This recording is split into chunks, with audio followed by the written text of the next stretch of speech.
Have you ever wondered what happens after death?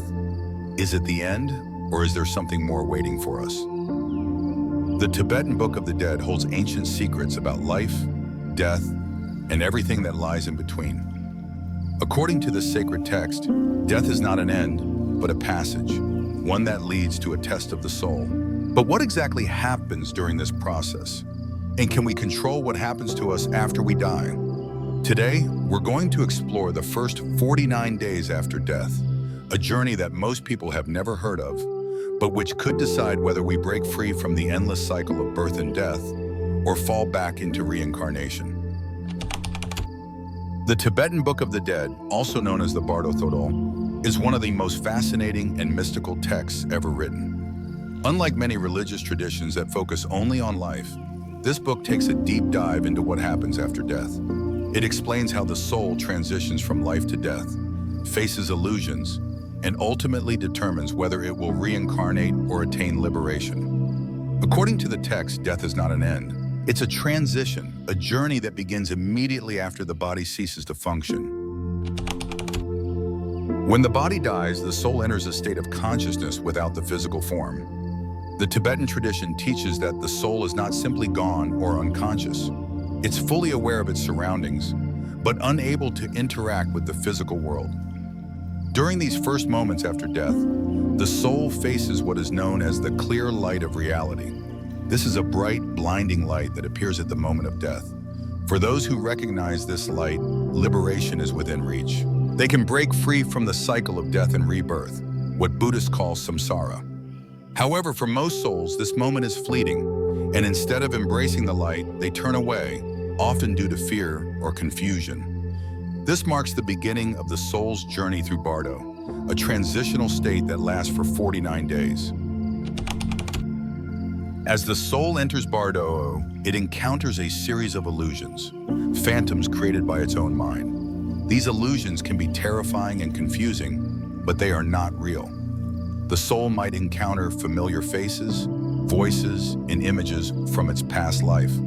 But none of these are genuine. These are mere projections of the mind, designed to test the soul's awareness. One of the most common illusions is a vision of past attachments, family members, friends, and loved ones.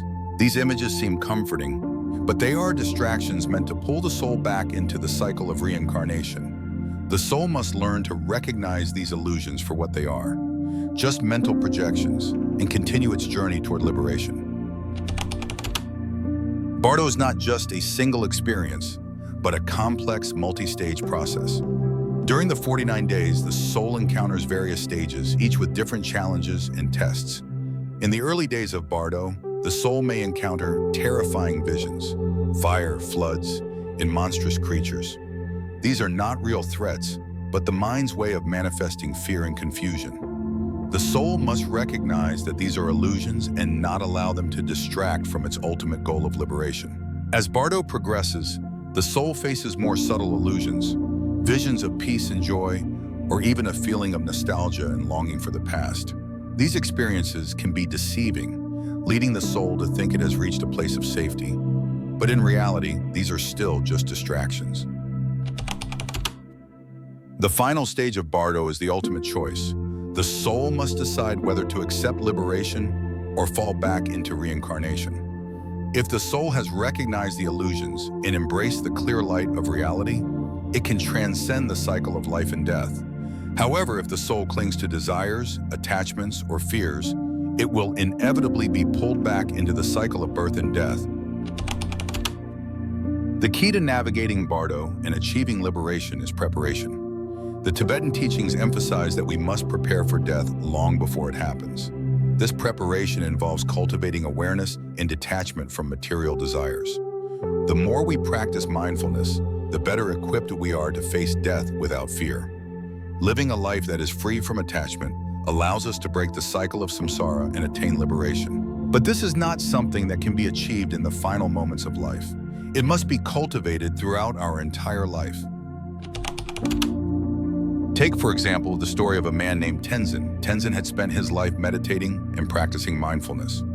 When he passed away, his family reported that he did not seem afraid, even in the final moments. In the weeks following his death, His body remained in a state of calm, almost as if he was still in meditation.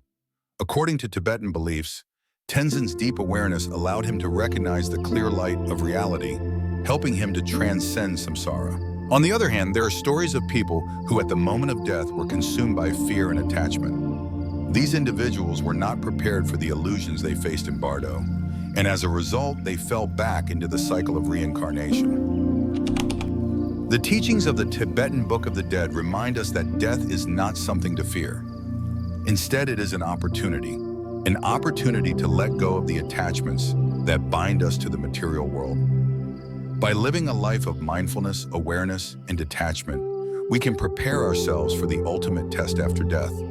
If we can learn to recognize the illusions around us, not just in death, but also in life, we can transcend the cycle of suffering and birth. The key is awareness. Awareness of who we truly are, beyond the mind, body, and ego. Awareness of the transient nature of everything around us.